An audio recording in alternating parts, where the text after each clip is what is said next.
समझ आ गया? मार्केट में ज्यादा आ गया.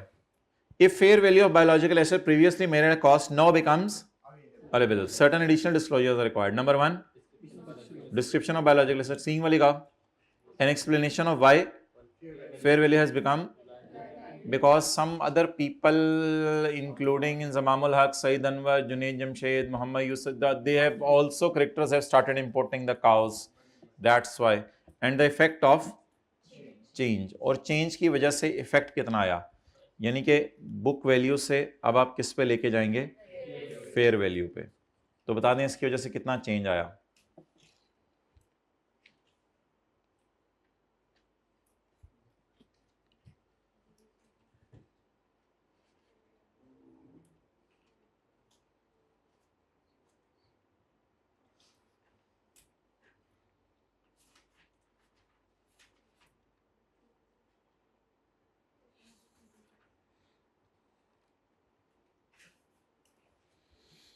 Disclosures relating to government grant. Government grant के डिस्क्लोजर बता दें my dear. Disclosure relating to government grant. An entity shall disclose the following related to agricultural activity covered by this standard. Nature and extent of government grants recorded in nature. Government grant किस लिए मिली थी, extent कितनी मिली थी. Unfulfilled conditions. Unfulfilled conditions बता दें. Fulfil conditions शायद बताने की जरूरत नहीं क्योंकि वो पीएनएल में चली गई हैं.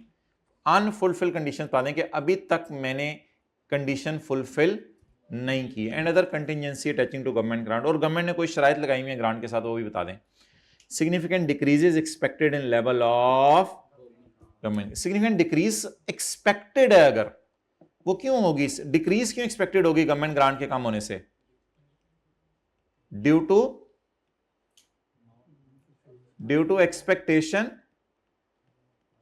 That I will not meet conditions.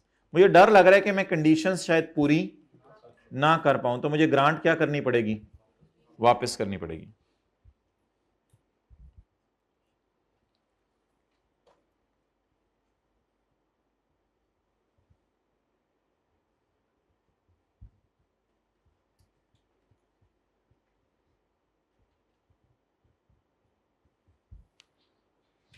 Done जी. अब आप मुझे याद करा दीजिएगा, इनको कल इंशाल्लाह आके ना एक दफा दोबारा पढ़ लेंगे. तो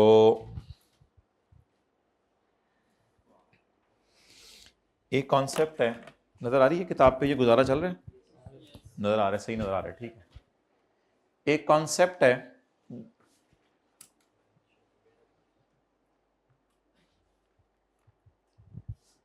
बियरर एनिमल का.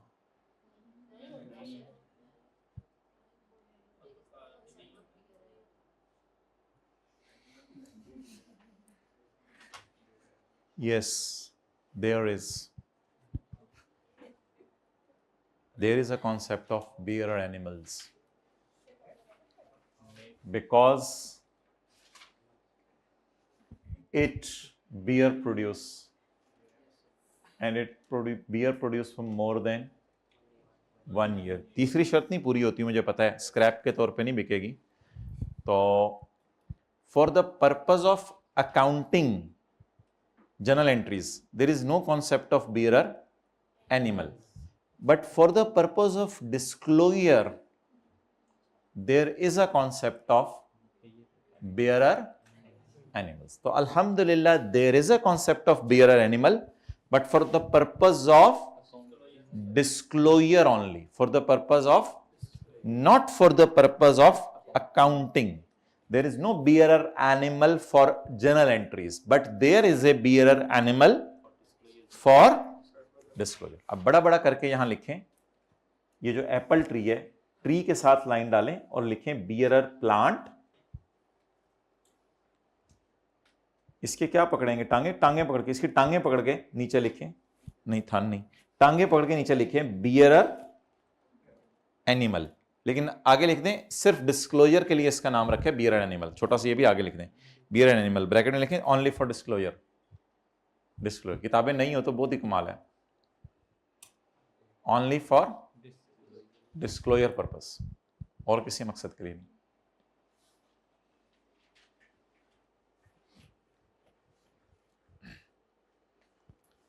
अच्छा, अब सारे इधर इधर देखें, मैं एप्पल ट्री को और भैंस को बियरर बायोलॉजिकल एसेट क्यों कह रहा हूं, और एप्पल को और फिश इन फार्म हाउस और बकरा और छल्ली लगी हुई, इनको कंज्यूमेबल बायोलॉजिकल एसेट्स क्यों कह रहा हूं। एक तो होते हैं ना मैच्योर इमेच्योर, वो अलग कैटेगरी है। अभी एक लफ्ज हमने पढ़ा था कंज्यूमेबल और बियरर बायोलॉजिकल एसेट, ये सिर्फ डिस्क्लोजर के लिए लफ्ज है, वरना आपको पता है पूरी अल्हम्दुलिल्लाह स्टैंडर्ड पूरा हो गया। हमने कल था कोई लफ्ज नहीं पढ़ा हुआ कंज्यूमेबल, ये तो कंज्यूमेबल आज पहली दफा लफ्ज पढ़ा है। हाथ खड़ा करके बता दें कि कंज्यूमेबल और बियरर में आपको क्या फर्क पता लग रहा है जी। कंज्यूमेबल, अब जरा मिसाल देखें, ये बकरा तो दूध नहीं दे सकता ना, ये बकरा दूध नहीं दे सकता, गाय दूध देती रहती है और कई साल तक देती रहती है। ये बकरा, अब आप कहेंगे बकरा गोश्त तो देता है ना, लेकिन वो तो सिर्फ एक ही दफा देगा ना, बार बार तो नहीं देगा। ये जरा देख के बताएं, ये कब तक दूध देगी, कई सालों तक। ये कब तक फल देगा, कई सालों तक। ये फिश कितनी दफा, बस एक ही दफा, जब 2-3 साल बाद बेचेंगे तो पैसे दे देगी बस। ये बकरा कितनी, क्या कितनी, मैं बस जिबा करो मुझे, क्या कितनी, मैं मेरे में से कोई चीज निकलनी है, बकरा हूं, री नहीं हूं, सो नो दूध न सो रा, रॉ री रॉ। तो ये एक ही दफा, छल्ली एक ही दफा छल्ला देगी, अंगूठी नहीं, छल्ली तो बस एक ही दफा छल्ली देगी, और ये फसल पूरी ही खत्म हो जाएगी शायद उसमें फिर। तो इनमें आपको क्या फीलिंग आ रही है, ये कई साल तक दूध देगी और ये कई साल तक फल देगा, लेकिन फल अपनी जात में तो कंज्यूम हो जाना ना, इस्तेमाल हो जाना है। ये बकरा भी एक वक्त आएगा, इस्तेमाल हो जाएगा और खत्म हो जाएगा, ये भी इस्तेमाल हो जाएंगी, सेल हो जाएंगी, खत्म हो जाएंगी, ये भी सेल हो जाएंगी, खत्म हो जाएंगी, लेकिन ये अपनी जगह खड़ा रहेगा। ये जाते हुए देखेगा, ये फलों को जाते हुए देखेगा, ये मछलियों को जाते हुए देखेगा, ये बकरे को जाते हुए देखेगा, ये छल्ली को जाते हुए देखेगा कि तुम जाओ मैं दूध देता रहूंगा, ये भी सेब देती रहूंगी, ये भी सेब को कहेगा तू जा मैं तो खड़ा रहूंगा इधर ही। तो ये देखें कितने मजबूत हैं, साल साल से खड़े हैं इधर ही और कुछ दे भी रहे हैं। वो बकरे ने भी कहते हैं मैं भी सालों से खड़ा हूं इधर, ठीक है तू खड़ा है लेकिन तू कुछ उधर खड़ा तो है, बकरे तो दे तो कुछ नहीं रहा ना, लेकिन ये साथ साथ कुछ। तो बेसिकली ये कॉन्सेप्ट था, अगर कुछ समझ आया, कंज्यूमेबल बायोलॉजिकल एसेट और बियरर बायोलॉजिकल। चलें स्टैंडर्ड की आखिरी 3 लाइंस पढ़ लें, फिर हम इंशाल्लाह इसकी प्रैक्टिस अब आज शुरू करते हैं। आखिरी 3 लाइंस, पेज 625। भाई ये डायग्राम वैसे यहां होनी चाहिए थी, ये जरा तस्वीर खींच के ना अगली दफा के लिए कर दो, डायग्राम यहां होनी चाहिए थी। कंज्यूमेबल बायोलॉजिकल और bearer biological assets. You must be aware of the following terms before going into disclosure. बहुत तरीका है, इनका डिस्क्लोजर पढ़ने से पहले ये जानना था। खैर है यार, हम सारे काम में पुट्ठे करते हैं। कंज्यूमेबल की डेफिनेशन है, बियरर की नहीं है। Bearer are those other than consumable, लेकिन कंज्यूमेबल की डेफिनेशन है। कंज्यूमेबल कौन से हैं?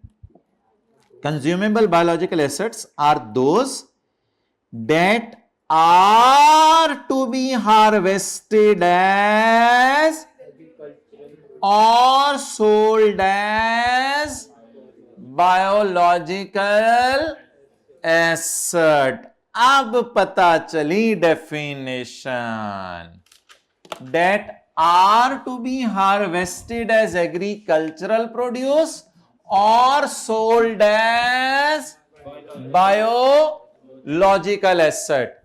क्या बकरा is to be harvested as agricultural produce? खून निकल रहे, is to be harvested as agricultural produce, और it can also be sold as a bio, it will normally not be sold as a biological asset. पौधे अगर लगे हुए बेचें तो भी ठीक है, normally it is harvested as agricultural produce. And ये फिशेस भी, या इनको मार के ही बेचा जाता है इनको, तो आमतौर पर ये तो नहीं होता कि जिंदा बेचा जाता है, तो फौरन मर जाती हैं। तो ये मर गई, मर के बिक गई, तो बस एग्रीकल्चर प्रोड्यूस है, बिक गई, खत्म हो गई। कंज्यूमेबल बायोलॉजिकल एसिड दो that to be harvested as agriculture produce और सोल्ड एज। अच्छा यार, ये ना कहिएगा कि भैंस को भी बायोलॉजिकल एसिड के तौर पे बेचा जा सकता है, वो इसलिए रखी नहीं हुई ना, वो दूध के लिए रखी हुई है और ज़िबा होने के लिए भी नहीं रखी हुई। ना वो ज़िबा होने के लिए रखी हुई है, ना वो जिंदा बेचने के लिए रखी हुई है। बिक तो ये भी जाती है जिंदा और ज़िबा भी हो जाती है, लेकिन रखी नहीं ना हुई। इसलिए रखी किसके लिए हुई है? बियर करने के लिए। क्या बियर करने के लिए? दूध। कितने सालों के लिए बियर करने के लिए? अगर कोई भी आता है आपके घर आके कहता है यार ये जरा चखाओ, आर यू मैड, मैं इसको ज़िबा करके चखाऊं? ये तो 100 लीटर दूध देती है, हमारे बच्चों का खर्चा चल रहा है, स्कूल फीस देनी है, ये करना है वो करना है। और कोई कहते यार ये जरा लकड़ी से जरा उतारना, मैंने इससे जो है, पागल हो गए हो, मुझे सेब चाहिए, मैं लकड़ी को तो तुझे हाथ लगाने देता हूं, मैं तुझे लकड़ी को हाथ लगाने दूं, चल निकल, सेब को हाथ लगाने लगा ले, वो भी हाथ लगा ले बस।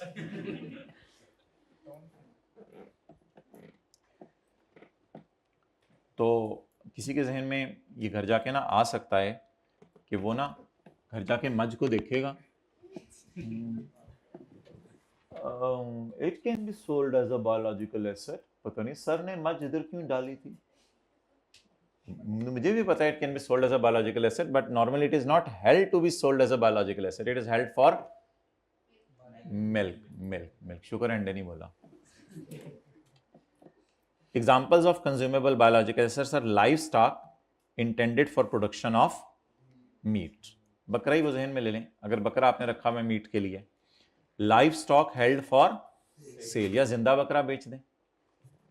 Fish in farms, crops such as maize and, सबकी डायग्राम्स नीचे भी दिखाई हैं, सबकी डायग्राम नीचे दिखाई हैं। Crops such as maize and wheat produce on bearer plant, produce on bearer plant, it is also consumable, produce on bearer plant, it is also consume। ये कंज्यूम हो जानी है ना, इस्तेमाल हो जानी है। ये सेब अपनी जगह खड़ा रहेगा और सेबियां देता रहेगा, लेकिन ये अपनी जगह खड़ी रहेगी और दूध देती रहेगी, कभी कभी चल लिया करे कोई मसला नहीं, लेकिन ये खड़ा रहेगा, इसने चलना शुरू कर दिया तो हमने भाग जाना है।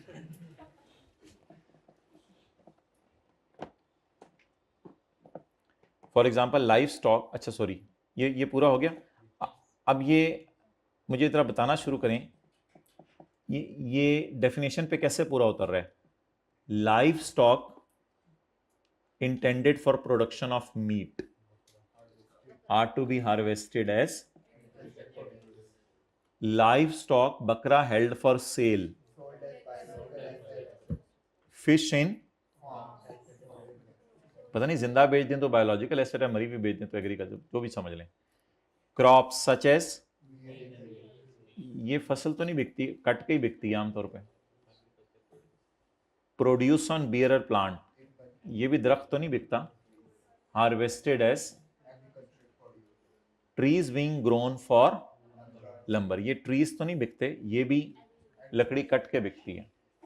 तो ये हमने डायग्राम में नहीं बनाया हुआ था। अगर कोई ट्रीज हैं लंबर के लिए तो वो कंज्यूमेबल में आएंगे या बायोलॉजिकल में आएंगे? कंज्यूमेबल में आएंगे। यार ये क्यों इधर आएंगे? ट्रीज फॉर लंबर, इन्होंने खड़े रह के कोई चीजें नहीं देते रहना, इन्होंने बकरे की तरह एक ही दफा चले जाना है, तो ट्रीज फॉर लंबर भी कंज्यूमेबल में आएंगे।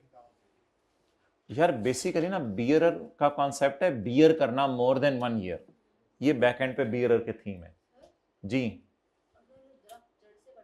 जड़ से ही करते हैं, ये जो ट्रीज फॉर लंबर होते हैं ये बस हमेशा के लिए खत्म हो जाते हैं, फिर नए ट्रीज लगाते हैं आप। वो हो सकता है ऊपर से कटता हो, उससे कोई फर्क नहीं पड़ता, वो तो थोड़ी सी नीचे कोई चीज होगी फिर जो लंबर के लिए है। चलिए ये तहकीक करनी पड़ेगी हम।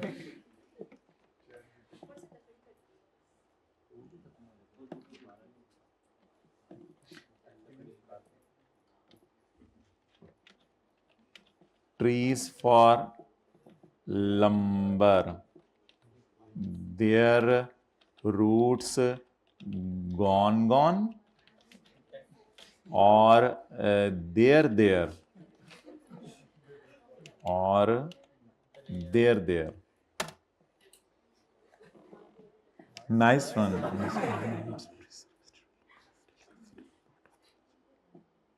Trees are below the roots left in the ground are not part of it. They are not.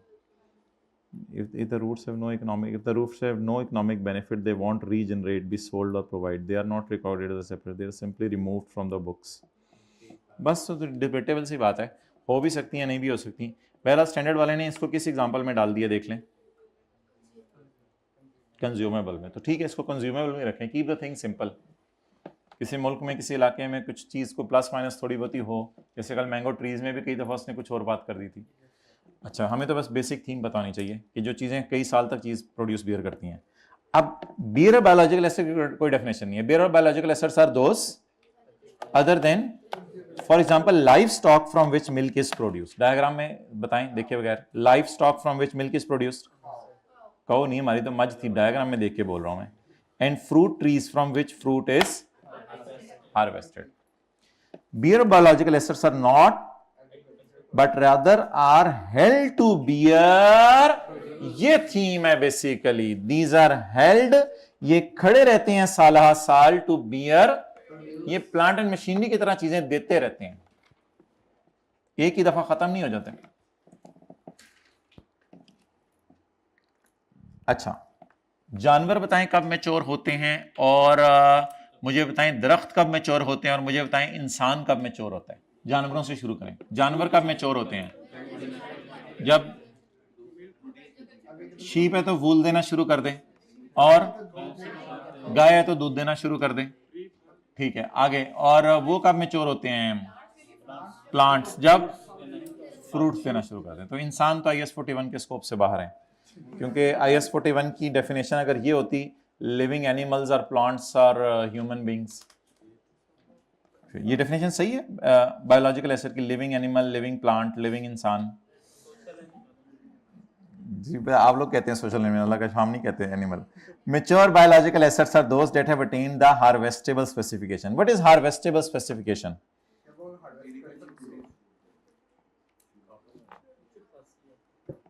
और are able to sustain regular harvests। Regular harvest की मिसाल दें। Start giving milk, start giving fruits. ठीक है, ये हो गया sustain regular harvest. Consumable biological assets कब मैच्योर होते हैं? कंज्यूमेबल बायोलॉजिकल एसिड कब मैच्योर होते हैं? बकरे ने कहा ना तो मैं दूंगा दूध, ना तो मैं दूंगा फ्रूट, कर लो गल, हुण दसो मैं कब मैच्योर हूंगा? यार इसमें तो बस सादा सी बात है। आप इतना सा बकरा लेने जाएंगे, किसी से कहेंगे खरीदना है, आपको यार ये तो खरीदने वाली चीज नहीं है, इसमें कौन सा गोश्त है। तो ऑब्वियसली इतना गोश्त आ जाए कि आप बाजार में आप वो बिकने लग जाए, बिल्कुल ही छोटा सा है, अभी बहुत ही बेबी है, उसको तो जुल्म ही है ना, उसको ज़िबा करके उसका गोश्त निकालना। तो क्या उसको बड़ा होने दें और थोड़ा सा फिर। तो इसलिए इन जानवरों में होता है कि बस इस काबिल हो गए हैं कि लोग पसंद करने लगे हैं बाजार में। हाँ यार ये बकरा माशाल्लाह ना ए दोंदा हो गया है, एनू चलो इसके दोंदा इसको निकालो यार। और मछली अभी छोटी सी हमने ला के डाली है, अम्मी इसका रोस्ट बना लें। बेटी तुम्हारी क्या हो गए, पागल ही हुए? तो अभी तो मछली डाली है ना, तो जब ये इस काबिल हो जाएं, और छली भी अभी पकी नहीं, अम्मी जरा मैं इसको उतार लूं। बेटा तुझे ना मैं नीचे उतारूं, अम्मी मैं इसको उतार लूं।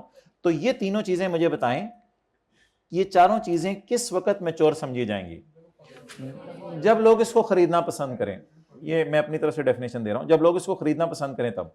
और जब खरीदने के काबिल नहीं है तो ये क्या है? इमेच्योर। तो बताएं जी, कंज्यूमेबल बायोलॉजिकल एसिड किस वक्त मैच्योर होते हैं? When they have attained harvestable, जब वो ज़िबा करने के काबिल हो जाएं, या छली उतारने के काबिल हो जाए, कच्ची से पक्की हो जाए, तब जब वो उतारने के काबिल हो जाए। हार्वेस्टेबल स्पेसिफिकेशन, छल्ली उतारने के काबिल हो जाए, हार्वेस्टेबल हो, ये ना हो कि बिला वजह छल्ली उतार रहे हो, छल्ली उतारने के काबिल हो जाए, हार्वेस्टेबल। बकरा बड़ा हो जाए, कि आपको 8-10 किलो तो गोश्त निकले ना उसमें से जी।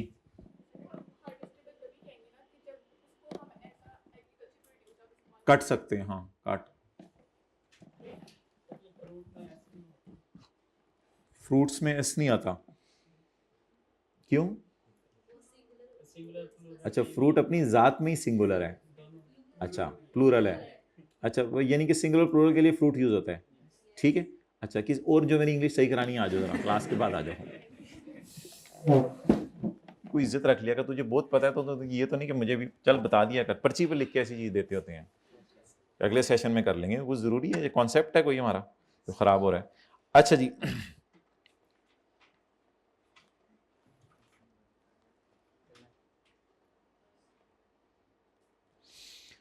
अब बैलेंस शीट में जरा देख लें कहाँ कहाँ चीजें आनी हैं। पेज 628, ऐसे अब समरी से समझ लें, स्टैंडर्ड की आ रही है, पूरा पेज 628 आज के नोट्स में लिखा होगा। Again loss will arise in IS 41, सोच के बताएं कब कब।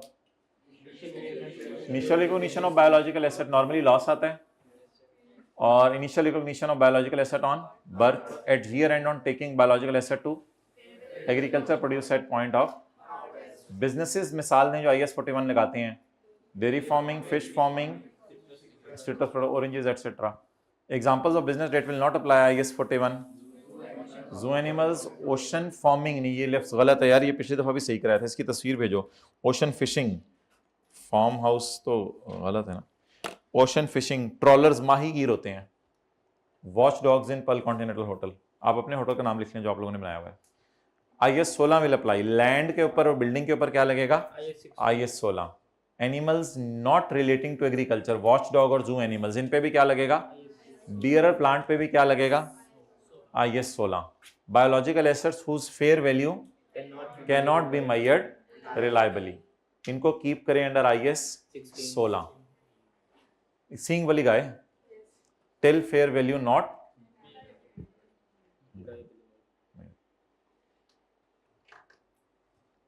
प्रॉपर्टी प्लांट इक्विपमेंट में बियर प्लांट आते हैं। आज मैंने आपको वो दिखाया है, एक नोट भी दिखाया कीनिया वाला, उसमें बियर प्लांट PPE के नोट में नजर आ रहे थे, और भी तो आ सकता है ना, ऐसा ऐसा बायोलॉजिकल एसिड भी तो आ सकता है ना, हुज सींग वाली गाओ नॉट मेजरेबल, जिसकी फेयर वैल्यू रिलायबली मेजरेबल नहीं है।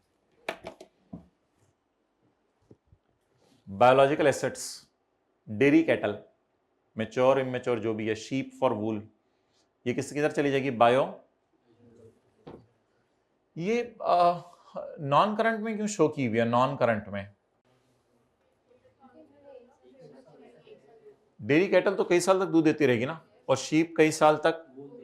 वैसे मुझे शीप भी बियर और बायोलॉजिकल एसेट लग रही है, उधर खड़ी रहेगी और वूल, एक दफा वूल देके तो नहीं खत्म हो जानी यार, ऐसी तो बातें ना करें ना, वो जो पहले दिन शेव से उतार रहा था दोबारा नहीं बाल आने उसके। हाँ तो अच्छा जी, current assets, biological assets, IS 41। Biological asset non current में भी शो कर सकते हैं आप, अगर इन्होंने कई साल तक फायदा देना है, और करंट में भी शो कर सकते हैं, जैसे एनुअल क्रॉप्स, वीट, मेज, पोटैटो और कॉटन। लेकिन ये क्रॉप्स का मतलब है लगी हुई हैं, अगर ये कट जाएंगी तो फिर तो ये क्या बन जाएंगी? Agriculture. And mangoes on mango trees, ये भी क्या होंगे? जब तक लगे हुए हैं, कट गए हैं तो agri. Biological assets, cow for slaughter, आपका ज़िबा खाना है, फिर तो आप 4-5 काउ खरीदते होंगे, अगले दिन उनको ज़िबा कर देते होंगे, फिर 4-5 मंगवाते होंगे, फिर अगले दिन ज़िबा कर देते होंगे, फिर 100 मंगवाते होंगे, थोड़ी उनको बड़ी करते होंगे, अगले साल उनको ज़िबा कर देते होंगे, ये तो चलता रहेगा। तो ऐसे बायोलॉजिकल एसेट्स को बेहतर है कहाँ शो कर दें? करंट एसेट्स में। IS 41 करंट नॉन करंट की बाइफर्केशन नहीं करता, इसलिए लोग कहते हैं कि IS 1 में बस देख लो, जिस तरह IS 1 के मुताबिक मोटे मोटे जो करंट नॉन करंट के रूल हैं बस वही लगा लो, तो बेहतर है काउस फॉर स्लॉटर को आप करंट एसेट्स में पेपर में शो कर दीजिएगा। इन्वेंट्रीज में agriculture produce after harvest, at point of harvest तो बैलेंस शीट में आती नहीं ना, वो तो 1 सेकंड बाद एंट्री खत्म हो जाती है। Agriculture produce after harvest, mangoes, milk, wool lying in stock, और इससे जो चीजें बनी है चीज वगैरह वो भी कहां नजर आएगी? इन्वेंट्री में। तो प्रोसेस्ड गुड्स भी लिख लें, इन्वेंट्री में ही नजर आएंगी। प्रोसेस्ड गुड्स भी इन्वेंट्री में नजर आएंगी। मिल्क पड़ा रह गया तो वो भी इन्वेंट्री में नजर आएगा, चीज पड़ी रह गई है तो वो भी इन्वेंट्री में, कॉटन पड़ी रह गई है तो वो भी इन्वेंट्री में नजर आएगी, जराबें पड़ी रह गई हैं तो वो भी इन्वेंट्री में नजर आएगी। इसमें जी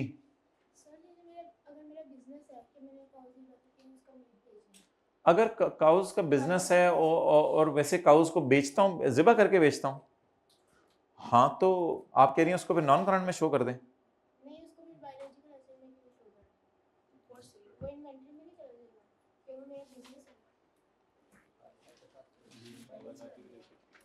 एग्रीकल्चर एक्टिविटी के ना डेफिनेशन देखें, इनका सवाल सुन लें। इनका सवाल यह है कि अगर मैंने काउस ज़िबा करके बेचनी है, काउस ज़िबा करके बेचनी है, तो फिर मैं इनको कहां लेके जाऊंगा?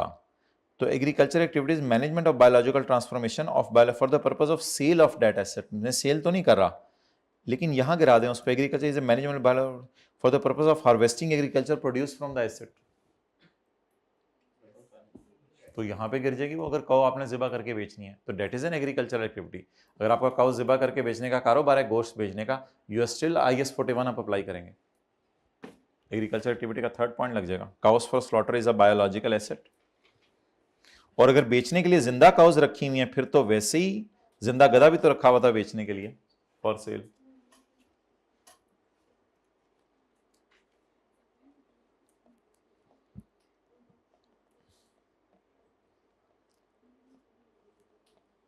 पास पेपर में देखें क्वेश्चन 2 रह गया था।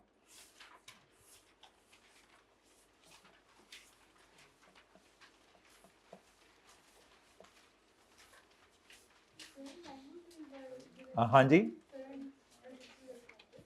क्या चीज? Mango trees. भाई मैंगो ट्रीज तो मेरे ख्याल से बायोलॉजिकल एसेट ही नहीं है। नहीं, मैंगो ट्रीज तो बियरर प्लांट है ना, वो तो IS 16 में चले जाएंगे। अब सवाल पूछें आप। मैंगो ट्रीज तो नहीं करंट एसेट्स में होंगे, मैंगोज करंट एसेट में होंगे जो प्लक हो चुके हुए हैं, मैंगो ट्रीज तो नहीं।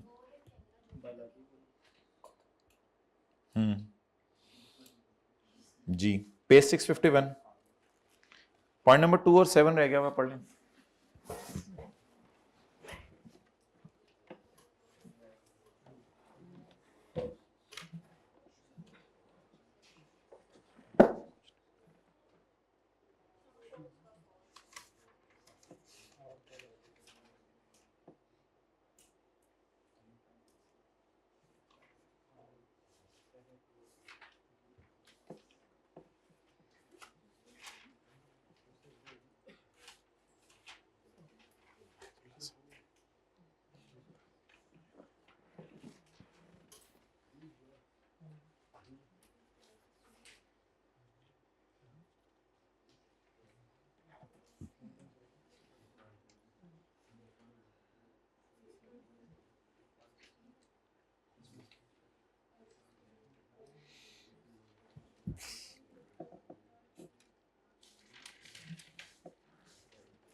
हो गए, दोनों हो गए। IS 41 does not apply on bearer plant. पहले रुक के सोच लें। IS 41 does not apply because IS 16 apply. However it applies on produce growing on bearer plant, लेकिन मैंगोस पे लगेगा। ठीक है, ट्रू है। All government grants related to biological asset are accounted for under IS 41। भाई बायोलॉजिकल एसेट तो वो सींग वाली कौ भी है, लेकिन उस पर IS 16 लगता है, तो वो इधर से, और उसकी गवर्नमेंट ग्रांट पे IS 20 लगता है। और जो बियरर प्लांट है वो भी बायोलॉजिकल एसेट हैं, जिंदा तो हैं, लेकिन उन पर IS 16, वो जो IS 20 लगता है गवर्नमेंट ग्रांट 16।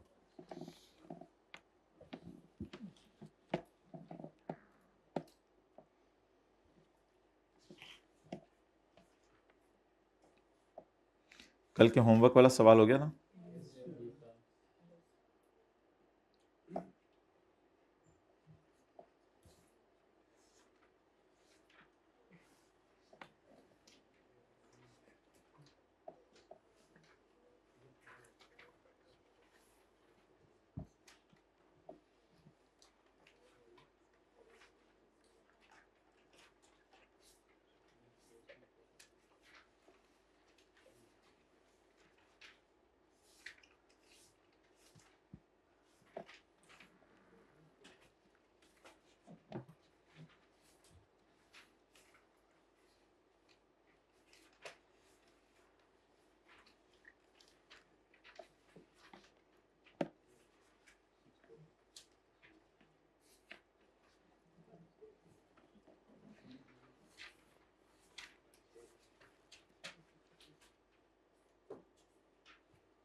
क्या करवाना था, अभी ज़हन से निकल गया, एक मिनट।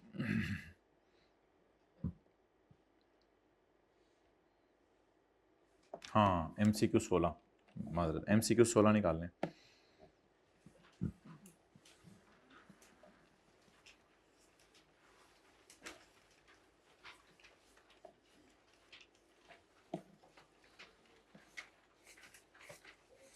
पंद्रह, 14।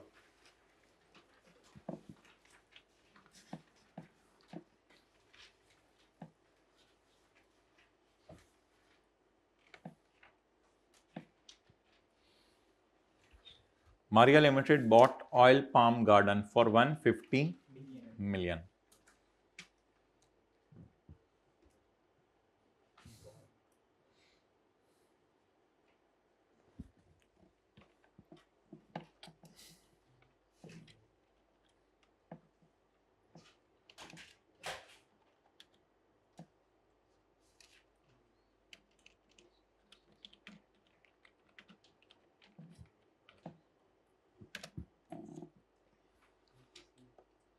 ये जी oil palm garden done.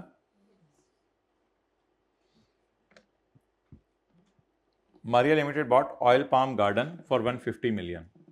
Includes 120 million for land. अच्छा, हमने कहा था अगर लैंड और गार्डन इकट्ठा खरीदें तो फिर लैंड की वैल्यू माइनस कर दें, बाकी किसकी वैल्यूज है? ट्रीज की। ट्रीज कितने के हैं? 30 million. The garden is expected to give agricultural produce for next 3 years before replantation. फिर वो दरख्त दोबारा लगाने पड़ेंगे। अच्छा यार, अब जो है ना, लकड़ी इसकी सस्ती बिकती है, महंगी बिकती है, उसमें फिर ये नहीं बताया करेगा। तो मेरा मशवरा है कि आप सारे दरख्तों की लकड़ी स्क्रैप सेल ही समझिएगा, अनलेस के सवाल बता दे कि इसकी लकड़ी बड़ी महंगी है, वरना आम तौर पे लकड़ी महंगी नहीं होती जो दरख्त फल दे रहे होते हैं। बड़े गिने चुने दरख्त होते हैं जिनकी लकड़ी भी महंगी बिकती है। तो ये एक मसला जरूर आपको पेपर में फेस करना पड़ सकता है, लकड़ी स्क्रैप है या नहीं वो नहीं बताया करेगा। तो यहीं जरा मैं लिखने लगा हूं, क्या ये जो पाम ट्रीज हैं, ऑयल पाम ट्रीज, क्या ये प्रोड्यूस देंगे? देंगे। क्या 1 साल से ज्यादा देंगे? जी 1 साल से ज्यादा देंगे। क्या ये लकड़ी स्क्रैप के तौर पे बिकनी है? तो यहीं पे एज्यूम कर लें, assume wood is sold as scrap. अब 3 बातों के जवाब मुझे दीजिएगा यस और नो में। पहला सवाल, will it give produce? Tree उधर ही रहेगा, प्रोड्यूस देता रहेगा। Will it give produce for more than 1 year? Will this wood be sold as scrap? So if answer to all of 3 is yes, then it is a bare plant. Now my question is, just decide here कि palm trees पे क्या लगाने, garden का लफ्ज तो छोड़े ना, palm trees पे क्या लगाना है? ये क्या है? बियरर प्लांट होता है जो वहीं खड़ा रहे और प्रोड्यूस देता रहे हर साल, और इसकी लकड़ी स्क्रैप के तौर पे बिके। इस पे क्या लगेगा? और लैंड जो है जिसके ऊपर ये है वो तो वैसे ही IS 16। खरीदे कितने के हैं? कॉस्ट IS 16 के लिए तो कॉस्ट ही चाहिए ना। ये कितने के? और ये तो इनिशियल रिकॉग्निशन हो गई। Initial measurement will always be at cost. On 31 December the year end the fair value of the garden is 22 million except land. ओहो, दरख्तों की फेयर वैल्यू कम होगी, 30 से किस पे चली गई? 22 पे चलेगी, excluding land. Estimated cost to sell is, अब परेशान करने के लिए उसने दे दी है estimated cost to sell.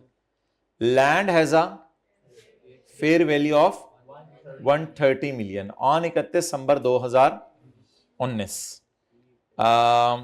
Land की भी फेयर वैल्यू दे दी।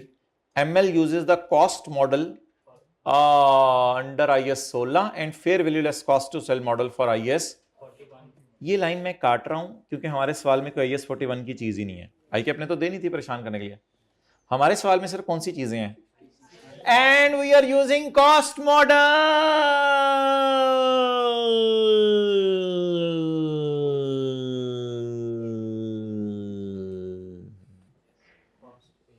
We are using cost model under IS 16।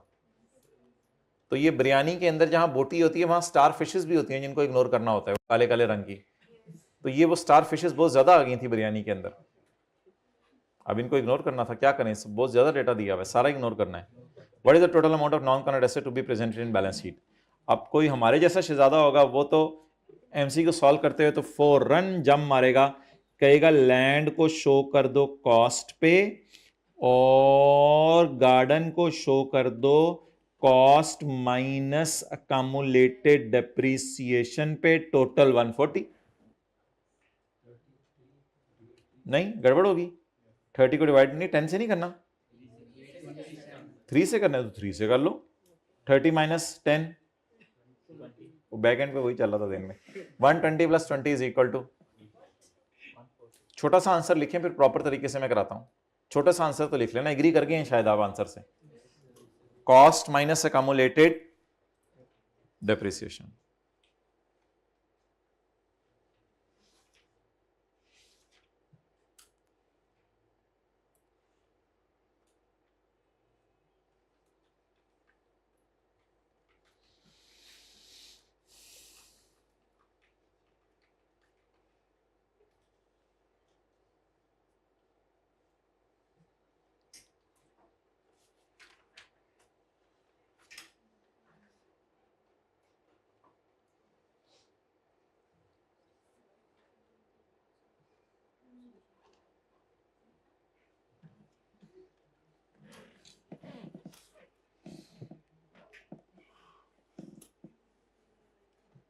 Okay, MCQ 16, MCQ 14, कौन सा मॉडल है? Cost model. और सवाल क्या है? What is the total amount of, जो कहां जाने हैं? बैलेंस शीट में। बैलेंस शीट में किस हेडिंग में जाएंगे? PP में लैंड 120 क्योंकि लैंड डेप्रिशिएट नहीं होगी, और बियरर प्लांट कॉस्ट 30, अकमुलेटेड डेप्रिसिएशन 1 साल की 10, जवाब 20। ये हमारे सवाल का जवाब खत्म हुआ। एज्यूम री वैल्यूएशन मॉडल। एज्यूम करें मेरे डियर रीवैल्यूएशन मॉडल लग रहा है, फिर क्या करेंगे? फिर क्या करेंगे? Working number 1, date, description, asset. Land किस दिन लिए? मैं सारा नोट करने दूंगा। 1 जनवरी 19। कॉस्ट 120। लैंड की फेयर वैल्यू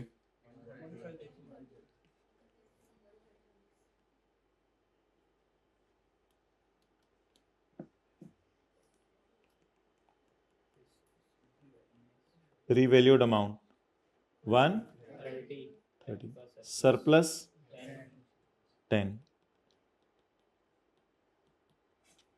बैलेंस शीट में कितने पे जाएगी? 130।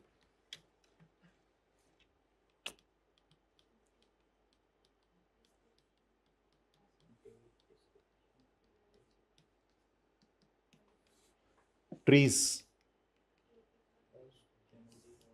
कॉस्ट 30।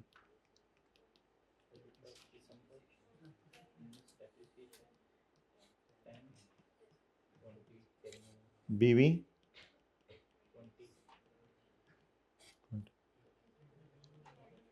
IS 16 में दरख्तों को किस पे रखा जाता है? कॉस्ट पे या रिवैल्यूएशन मॉडल, वो सॉरी फेयर वैल्यू पे या fair value minus cost to sell पे? दरख्तों की fair value 22।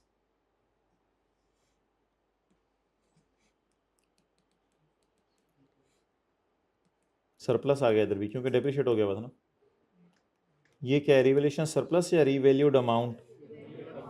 Revalued amount.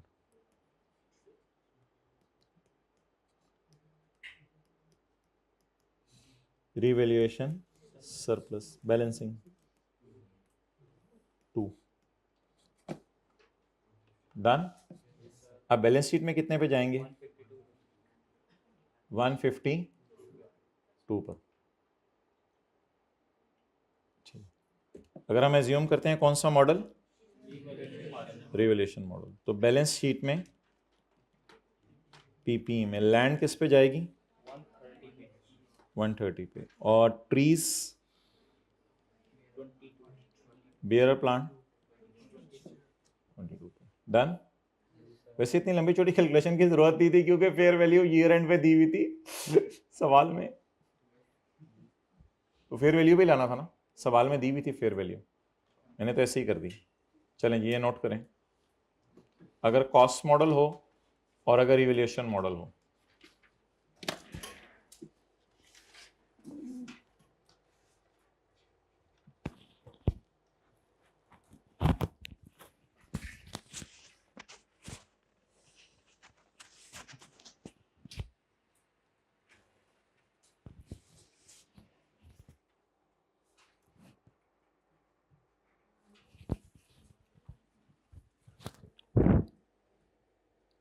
Pause करो।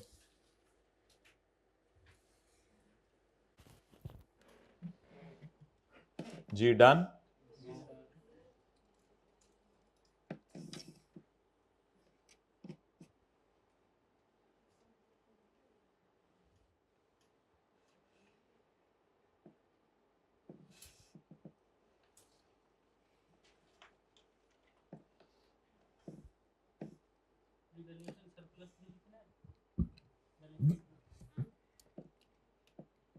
लिख दो इक्विटी में।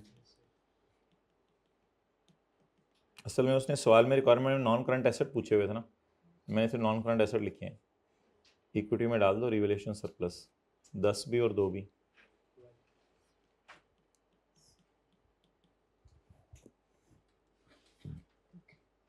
और भी कुछ बनवाना है तो बनवा लें आप।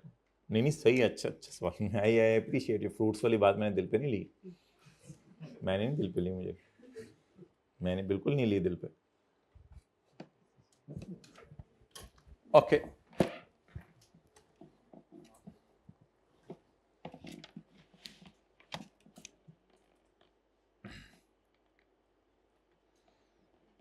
अच्छा, आज अब हमने घंटा लगा के ना IS 38 का एक सवाल करना है। वैसे भी आज ताकरात नहीं है तो आप भी फ्री होंगे माशाल्लाह।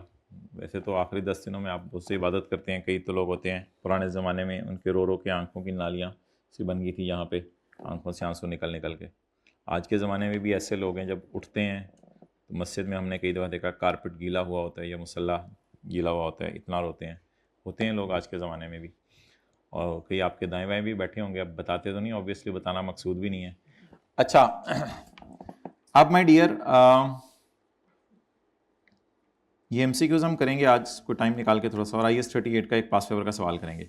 तो इसलिए ये जो किया ना हमने आज क्लास में, 2 मिनट रह गए हैं, इसी को आज रिवाइज कर लें ताकि घर जाके आपका कोई इतना काम ना हो।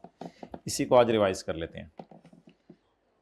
यहाँ से शुरू करता हूँ मैं, आप लोग ना निकालें पेज 618 से। IAS 41 का स्कोप पैरा है, वो कहता है कि वो कहता है कि बायोलॉजिकल, मुझे कहता है वो पढ़ा हुआ है, अस्तगफिरुल्लाह, ये मेरी एक्सेस में भी नहीं है और कह रहा है वो पढ़ा हुआ है। बेटा अबू, बेटा है ना अबू, वो फर्स्ट फ्लोर पे देखी थी मैंने कल। Biological assets except bearer plant, agriculture, बार बार याद करें, biological asset, agriculture produce at point of government grant in certain situations, harvested agriculture produce lands, bearer plants और इंटेंजिबल एसेट्स। रशीद, मेरे दिमाग में इतना कुछ है, रशीद दही तो नहीं बन जाएगी इसकी। रशीद चेक कर, मेरा दिमाग चेक करें। गवर्नमेंट ग्रांट अनकंडीशनल को रिसीवेबल हो तो इनकम में लेके जाने। अनकंडीशनल में 2 तरीके हैं, या तो हर साल इनकम में ले जाएं, और अगर कोई ऐसी कंडीशन लगी हुई है कि 5 सालों का वेट करना पड़ेगा, फिर 5वें साल के एंड पे लेके जाएं।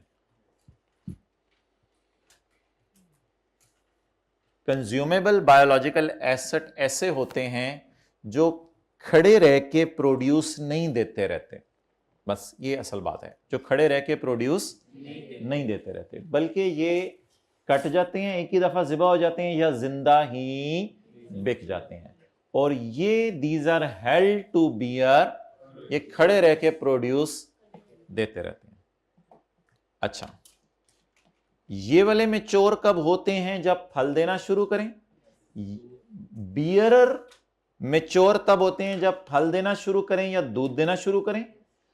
कंज्यूमेबल उस वक्त मैच्योर होते हैं जब मार्केट में लोग इनको खरीदना पसंद करें। हार्वेस्टेबल स्टैंडर्ड ने लफ्ज यूज किया है। अब ये काटने के ज़िबा करने के काबिल हो जाए। छोटी सी मछली, उसको किसी ने क्या उसका रोस्ट बनाना है तो वो आपका रोस्ट बना देगी। अच्छा जी, जनरल डिस्क्लोजर्स। अब पूरी पिक्चर माइंड में घूमनी चाहिए। ये P&L में आते हैं। ये वो जो आज मैंने आपसे स्क्रीनशॉट शेयर करना है, जिसमें ICAP की किताब में कैटल्स की मैच्योर इमेच्योर की तादाद लिखी हुई थी और क्वांटिटी लिखी हुई थी और उनकी डिस्क्रिप्शन लिखी हुई थी। ये भी ICAP वाले डिस्क्लोजर में था, ये हमने कल परसों से बना रहे हैं, प्राइस और फिजिकल चेंज वाला। नेचर ऑफ एक्टिविटीज हमने वो पढ़ी थी कीनिया वाली में, और जानवरों की तादाद उसी स्क्रीनशॉट में शेयर हो जाएगी, और लीटर्स ऑफ मिल्क हमने खुद लिख के उस स्क्रीनशॉट में डाल दिए थे कि कैटल्स ने कितना मिल्क प्रोड्यूस किया। उसके बाद मोटे मोटे ये डिस्क्लोजर्स हैं कि हमारे, ये भी हमने डाल दिए हैं वहीं पे 9.2 के नाम से। ये स्क्रीनशॉट हमने जो है 9.2 के नाम से हमने वहां डाल दिया है। ये स्क्रीनशॉट भी, there are no biological asset जिनका टाइटल रिस्ट्रिक्ट है, there is a commitment to buy cows, ये हमने डाल दिया है 9.2 के नाम से। तो ये सारा है, इस तरह ये एक स्क्रीनशॉट बन जाएगा, और इसमें मैं फिर ये काट दूंगा, इसकी कोई ज़रूरत नहीं है, ये ऐसे टाइम ज़ाया, वेस्टेज ऑफ टाइम। ये स्क्रीनशॉट बन जाएगा प्रॉपर हमारा 9.1 और 2। Okay, next. ये तो आसान सी बात थी। अगर कभी इस साल कोई हादसा वगैरह हो गया तो ये बस बॉक्स लगा लें, आपने यूज़र को उसका इनकम बताना है या उसका एक्सपेंस बताना है। जो जानवर जिनकी फेयर वैल्यू पता नहीं चल सकती, बताएं वो कौन से हैं, उनकी फेयर वैल्यू क्यों नहीं पता चल सकती, किस रेंज से किस रेंज में फेयर वैल्यू है। आगे आइए 16 वाली बातें, डेप्रिसिएशन या यूजफुल लाइफ और ग्रॉस कैरिंग अमाउंट साल के शुरू में, इंपेयरमेंट, लॉसेज, रिवर्सल, डेप्रिसिएशन। और बाद में अगर फेयर वैल्यू पता चल जाए तो 3 डिस्क्लोजर, किसी को याद हो? लॉजिक पे बता दें, लॉजिक पे। बाद में अगर फेयर वैल्यू पता चल जाए, कौन से जानवर हैं,